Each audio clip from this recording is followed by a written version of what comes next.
Hey, Ken Condon here, riding in the zone. I'm on my Tenere T7, and I'm going up Mount Greylock. I'm going up the southern side, and this section here has some great, nice view.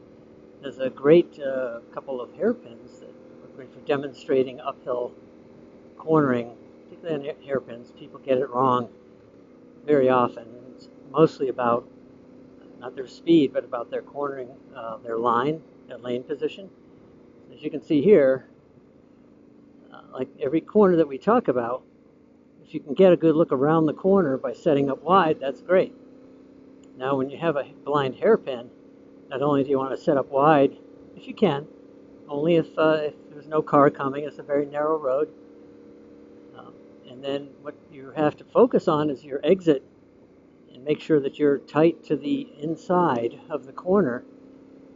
We have first corner we have is going to be a right-hand turn. These aren't the hairpins. They're nice, fairly tight turns, but the hairpin's much different. So we stay wide, and then we want to be like, I'll demonstrate here, you want to be tight to that white line on a right-hand turn. On left-hand turn, so we have an uphill right-hander, and then immediately after we have a left-hander. So here's the hairpin. I'm going to make sure I'm in a low enough gear. I'm going to go to first. I'm going to stay wide, no car coming. I'm going to hook the bike right over to the white line, like that. And I was going slow enough, I was ready to squeeze the clutch, because I might have ended up going a little bit slower than first gear. But I didn't have to. I was ready to, though. So here's the left-hander. So again, I'm going to slow down. I'll go ahead and get into first. Now I've got to stay away from that yellow line. If there's no car coming, there isn't, I can come in tight. See right there, right into along that yellow line, so that I'm pointed safely up the hill and not pointed toward either the grass or the oncoming lane. So this is key. You have to let the bike hook around. You got to bring it out and then bring it in with almost a defined V sort of shape. If you just sort of ride and tip in early, you're going to end up on the oncoming lane on right-hand turns. And it's very, very common for people to do that.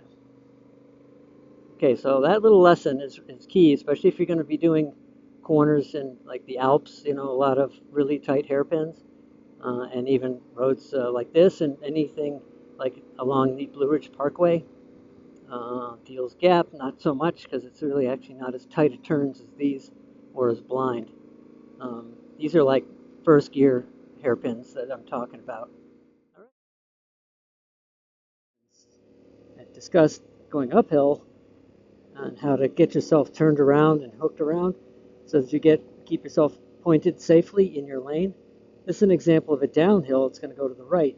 It's important to stay tight to the right. So I'm going to squeeze my clutch a little bit. I'm still in second gear. The important thing is getting nice and tight along this white line so that I've got plenty of space away from that oncoming lane.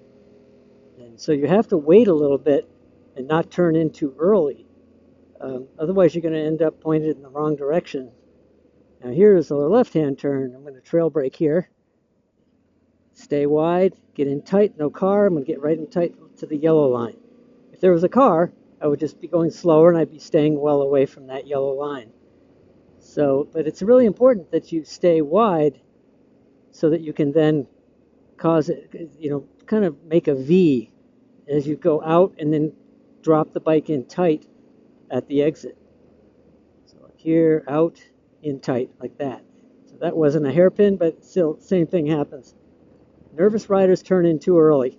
Don't be a nervous rider that turns in too early, because you have to pay for it later in the corner. All right, Ken Condon, riding in the zone.